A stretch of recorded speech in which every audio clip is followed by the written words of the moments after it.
Okay, guys, we're live for the MMA Breakdown live chat coming to you from Jacksonville, Florida on Sunday, the 4th of January around 4 p.m.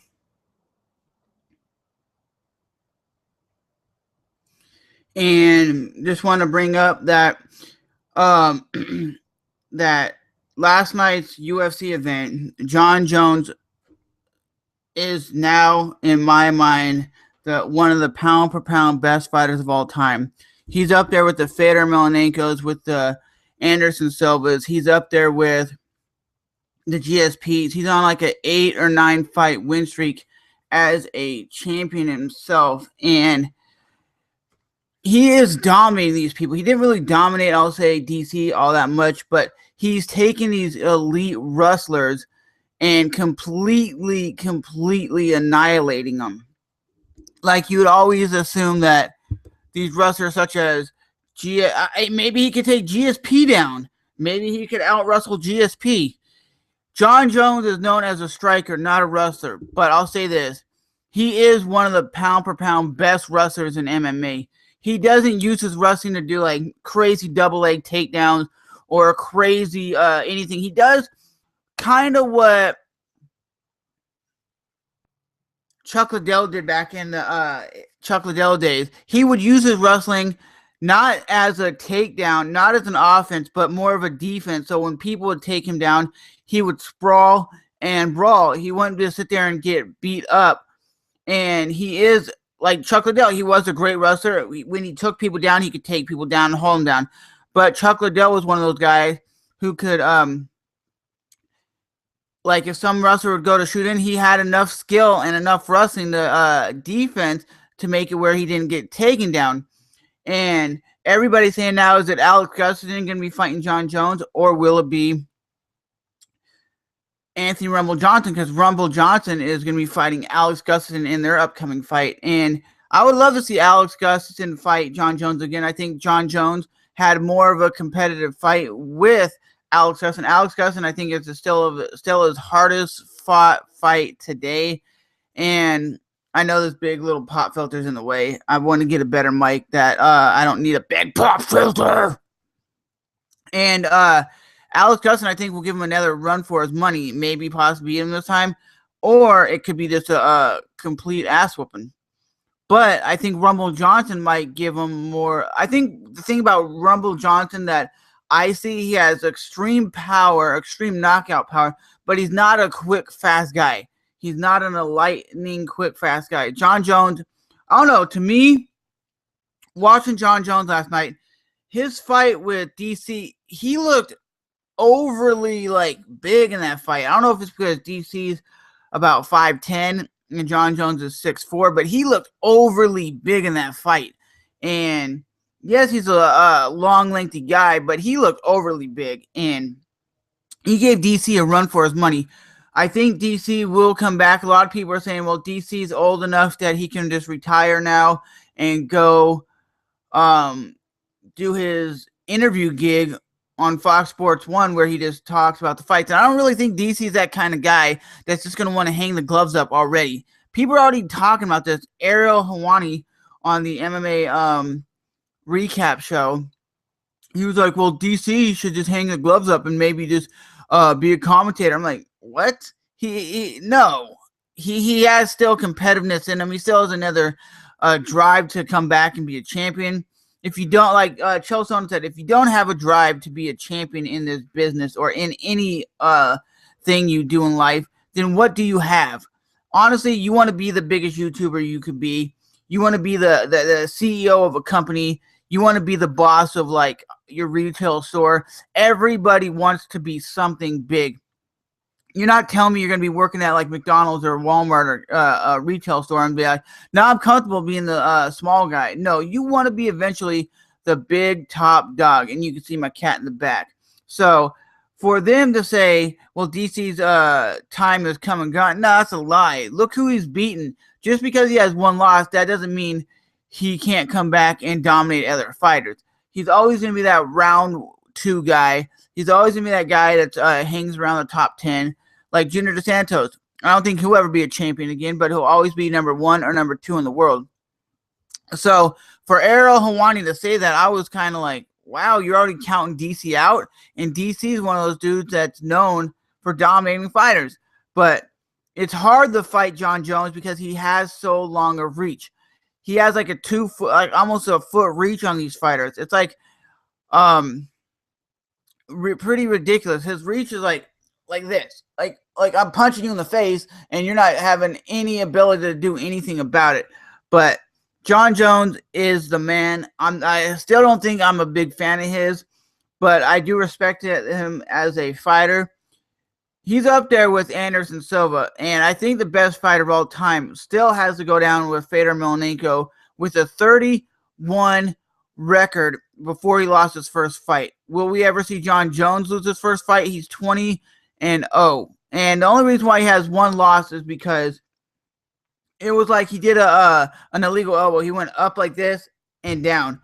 And my take on it is Jon Jones is still one of the best pound-per-pound fighters. You could say, well, he's not the best, but I think he will always be the best.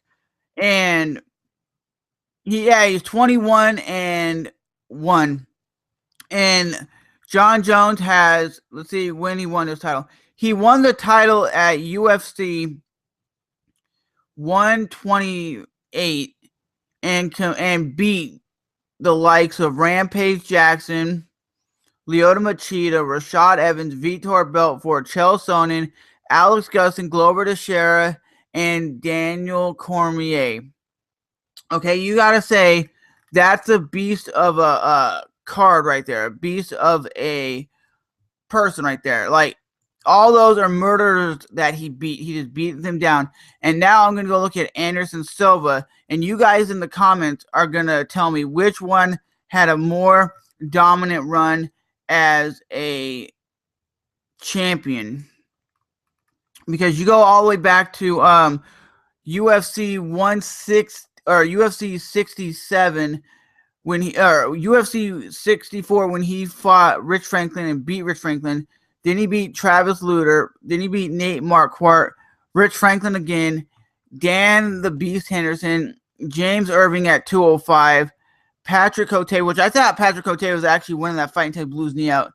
Thiago, and he beat Forrest Griffin, Damian Maia, Chael Sonnen, Vitor Belfort, Yushin Okami, and Chael Sonnen, and Stephan Bonner, and then he lost to Chris Weidman. So you both have great fights. And I think if you look at both these fighters, who has a more dominant record? I would say Jon Jones has fought tougher guys, but the way Anderson Silva has finished guys is more of a highlight reel, kicking people in the face, knocking them out, breaking his leg, doing crazy bobbing and weaving. That's the dude who has a more exciting victories. You can look at GSP, for example. If I could find him, I don't know if the UFC's still has GSP's profile. Let's see if they still have GSP's profile.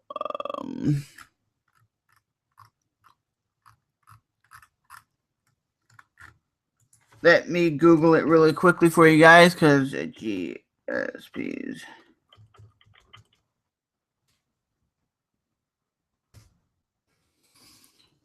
The Georges St. Pierre. He's 25-2 as a professional MMA fighter. And I think Georges St. Pierre actually has more victories, more dynamic victories than all these other guys. He hasn't really lost a fight since UFC 52. Beating Jason Miller, Frank Trigg, Sean Shirk, BJ Penn, Matt Hughes for the title, losing to Matt Serra. Then he goes on to beat Josh Koscheck, Matt Hughes, Matt Serra, John Fitch, BJ Penn, Thiago Silva, Dan Hardy, Josh Koscheck again, Jake Shields, Carlos Condit, Nick Diaz, Johnny Hendricks. So he's had a 1, 2, 3, 4, 5, 6, 7, 8, 9, 10, 11 title defenses. And hasn't really completely dominated them. I'll say he's gone all 5 rounds with these guys. So it proves to me that he has a gas tank for days. Will we ever see him back in the octagon? I really don't know if we're going to ever see. They still have him on the UFC roster saying he's going to return. I really don't know if he's going to return because I heard he's making a movie right now. Former UFC champion and the Canadian legend George St. Pierre stops by. Yeah, so he's going to be basically doing a movie, which is what I heard, Kickboxer. And GSP is one of those guys, ladies and gentlemen, that will always go down as a pound-for-pound best fighter at 170. He did dominate fighters. I'll say that. He did wrestle them, take them down, dominate them from bell to bell. Never really took a lot of damage until his last couple fights. But like I was saying, who has the most dominant record in MMA?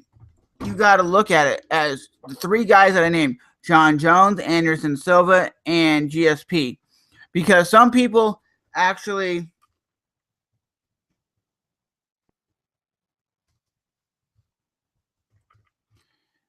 look at like Fedor and say, well, Fedor didn't fight the top guys in the world.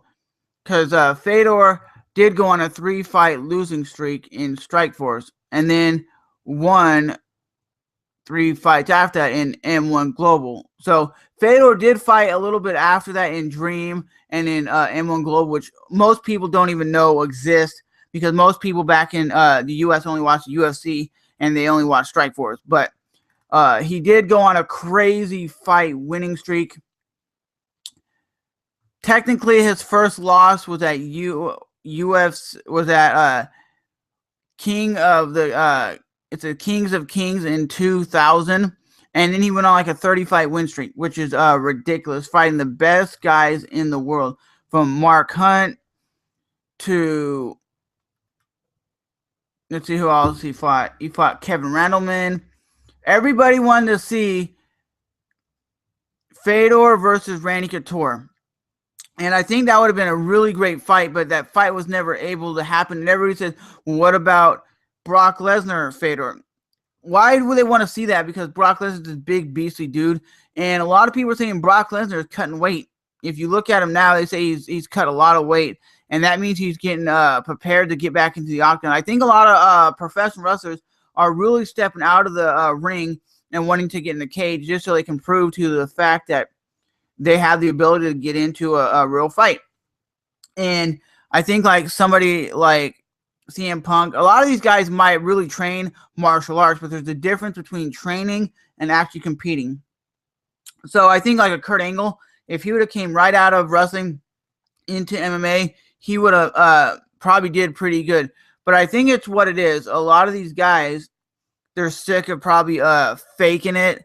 They're sick of not really like winning fights, because in wrestling or WWE, professional wrestling, it's pre-predicted of who wins and who loses. And me personally, I really don't like seeing like Jon Jones wins. It was predicted, like the UFC said, Jon Jones, you're gonna win in the 4th round, and you could just win any way you want. But the 4th round is where you turn it up and you win. And Daniel Cormier's like, yep, we're gonna lose, and then we'll make a rematch, and then I'll come back, and it'll be a lot harder fight, and then I'll win the fight.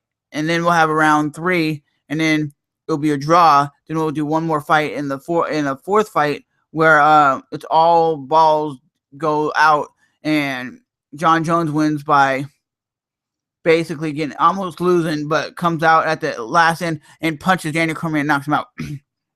That's the kind of shit you see in WWE wrestling. It's predicted who wins and predicted who loses, which is not great. I wish WWE would be more realistic, where they could fake all the wrestling moves, but it would come down to who's going to win, and that was it. You wouldn't know who's going to win. And I'll say this: if WWE was real, where they really punch each other and really slammed each other and really did wrestling in there, like actual, let's say all the stuff they were really doing, like they're really punching each other, really kicking each other, would it be more exciting to watch, or would it still be dumb as it is nowadays? Because I think it would be more interesting if you actually had these people body slamming each other, clotheslining each other, suplex them, and they were really punching the shit out of each other like the UFC. Would they give the UFC a run for their money? Or would it just be something that's looked at as like a sideshow? But I really just want to hope 2014 comes, or 2015 comes, and just makes all the UFC fights more exciting, because I don't want to just see, like, this month alone, there's 3 fight cards this month alone, and I think that's what's watering down the sport. Because my buddy Ryan just posts that it is ridiculous how many fights are coming and going. Because I know a lot of people, a lot of my friends don't even watch mixed martial arts anymore, because they're like, well, it's boring. They don't know who's fighting, who the fighters are. It's coming to be like kind of like WWE, where there's so many fights every day, every week. You don't know how to get excited for one fight to another. And I agree with you, Ryan, that that's how the MMA world's becoming. It's becoming a global sport where you basically have to log on to the UFC website just to find out who's fighting, because you can say, okay, Monday there's a fight, Tuesday there's a fight, Wednesday there's a fight, and you're like, wow, I didn't even know there was that many fights. And they have the Fight Pass card, they have the pay-per-views, they have their free fights on free TV. But to me, honestly, I do think sometimes there is just too many fights, and just too many fights that don't even mean anything. Sometimes I love the fights where it's just 2 guys going out there that have no meaning behind it. Like, it's just like Joe Lozon versus Cowboy Donald Cerrone. There's no meaning behind it. It's just 2 dudes going out there to fight and put on an exciting fight. Like Miles Jury versus Donald Cerrone. And Donald Cerrone, they said in that fight, basically Miles Jury wasn't pressuring the action. I just think, like I said to a friend of mine, we were watching the fights at a sports club, at a sports bar, that he was outclassed. He was basically in the mindset of, oh, I've already went on like a 3-4 fight win streak in the UFC. I'm going to be whooping everyone's ass. And that's what happens. You get into the top 10, and then you can't beat the top 10 guys because they're just that much better. And Donald Cerrone is one of those guys that should be a champion, or at least get a title shot. I don't know if he can beat the champion at 155, but I think he'll always be around the top 10, because he's just that one dude that always improves. He's on a 7-fight win streak, ladies and gentlemen. That's crazy. And I don't know if he's ever been a champion in MMA, in WEC or UFC. I know UFC hasn't, but with that being said, who has the most greatest pound per pound MMA record of all time? Is it Jon Jones? Is it GSP? Is it Anderson the Spider Silva? Or is it Fedor Emelianenko? Because personally, I would have to say, you can even give it up to, I forgot to even give it up to that guy, Demetrius Johnson, for example. He's gone on a 1, 2, 3, 4, 5, 6-fight winning streak, and his last loss was March 2nd, 2012. A lot of people don't count Demetrius Johnson as one of the best pound-per-pound fighters, but he's one of the greatest fighters that has a really good record. So does Jose Aldo, and he's defended this title